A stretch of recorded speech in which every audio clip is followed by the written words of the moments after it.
नमस्कार, नविशा किचनमध्ये आपलं स्वागत आहे। तर आज आपण कुरकुरीत मसाला डोशाची रेसिपी बनवतो आहोत, त्याबरोबर चटणीसुद्धा।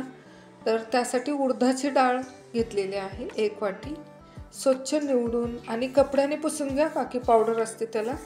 त्याच वाटीने मी 3 वाटी तांदूळ घेतलेला आहे, जाड असा आहे, तुम्हाला जर रेशनचा भेटला तर अतिउत्तम। आणि 1 चमचा हरभऱ्याची डाळ घेतलेली आहे। आता हे तिन्ही पण आपण एका पातेल्यामध्ये घेऊया आणि स्वच्छ धुवून घेऊया। आता मी ही प्रोसेस करते सकाळी 9 वाजता। सकाळचे 9 वाजलेले आहेत, त्यावेळेस मी धुवून भिजू घालणार आहे। हे बघा, तिन्ही पण एका ठिकाणी धुवून घेतलेली आहे। आता ह्याला 4-5 तासासाठी आपण ठेवून देऊ, झाकण ठेवून। हे बघा, संध्याकाळचे 9 वाजलेले आहेत, तेव्हा मी काढते। आता वाटून घेऊ आपण ह्याला। हे बघा, अजून एकदा 2-3 पाण्याने धुवून घेतलेला आहे ते डाळ आणि तांदूळ। आता मिक्सरच्या जारमध्ये आपण थोडं थोडं वाटून घेऊ ह्याला।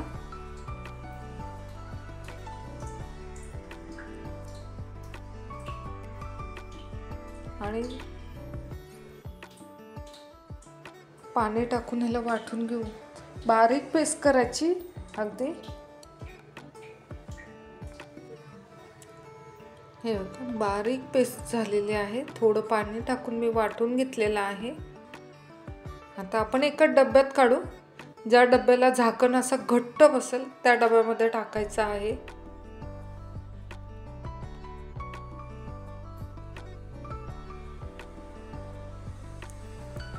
अजून एकदा वाटून घेऊ,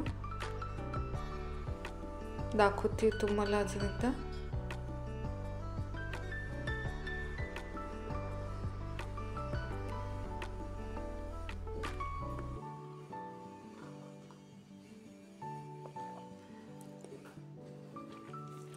थोडंच पाणी ओतून वाटून घ्यायचं, अगदी बारीक पेस्ट करायची। हे बघा, झालेलं आहे। असं मी सगळं वाटून घेते, डाळ आणि तांदूळ।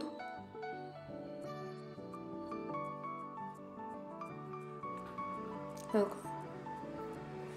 सगळं झालेलं आहे वाटून। त्याच्यामध्ये खाण्याचा सोडा टाकलेला आहे, 1 अर्धा चमचा। मीठ टाकलेलं नाहीये, मीठ नंतर न टाकायचं, आपण ज्यावेळेस करू तेव्हा। आता ह्याला घट्ट असं झाकून ठेवायचं आणि रात्रभर भिजून द्यायचं। सकाळी करायला घेऊ। लोक सकाळी बघते, सकाळी आपण झाकण उघडलेलं आहे, बघ किती छान असं पेस्ट आलेलं आहे, खूप छान पीठ फर्मेंट झालेलं आहे। हे बघा, आता चटणी बनवूया आपण डोशाची। त्यासाठी डाळवं घेतलेलं आहे मी। आता मी वेगवेगळं वाटते,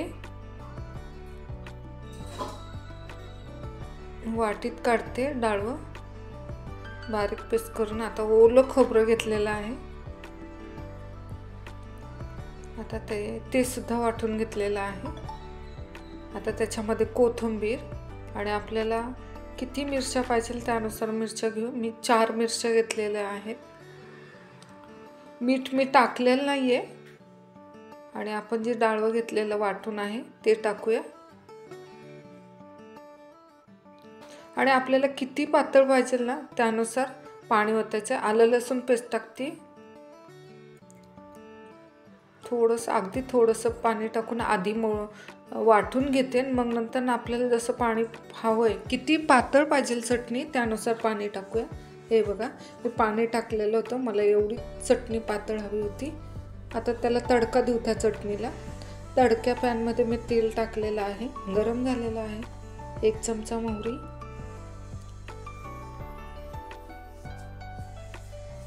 1 चमचा जिरे,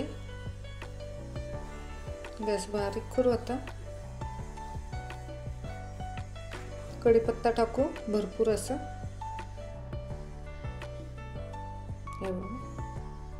हिंग वगैरे टाकलेलं नाही आहे, आपण जी चटणी वाटून घेतली त्याच्यावर टाकून देऊ।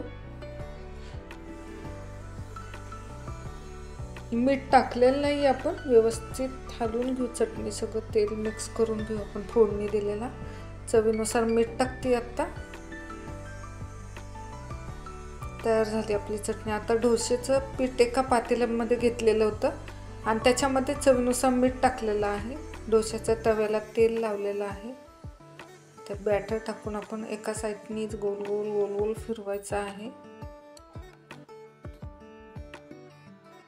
हे बघा, आता तेल सोडून घेऊया. केवढा मोठा झाला हा डोसा, मस्त झाला. पण खूप पातळ होतो हा, छान होतो. हो का, झालेला आहे. तेल सोडून घेतलेलं आहे ब्रशच्या साहाय्याने.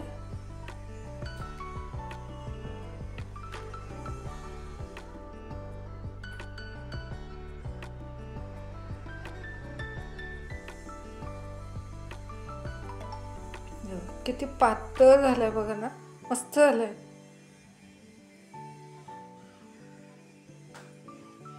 मी दोन्ही बाजूने भाजून घेते. हे बघा किती पातळ झालेला आहे. तयार आहे आपला डोश्याची रेसिपी. हे बघा किती पातळ झालेला आहे, मस्त झालाय. तयार आहे डोसा आपला. माझी रेसिपी कशी वाटली मला नक्की सांगा आणि नक्की ट्राय करा हा डोसा. माझी रेसिपी आवडली असेल तर लाईक, शेअर, कमेंट जरूर करा. कोण नवीन असेल तर सबस्क्राईब करा आणि माझा हा पूर्ण व्हिडिओ बघितल्यावर धन्यवाद. बाय.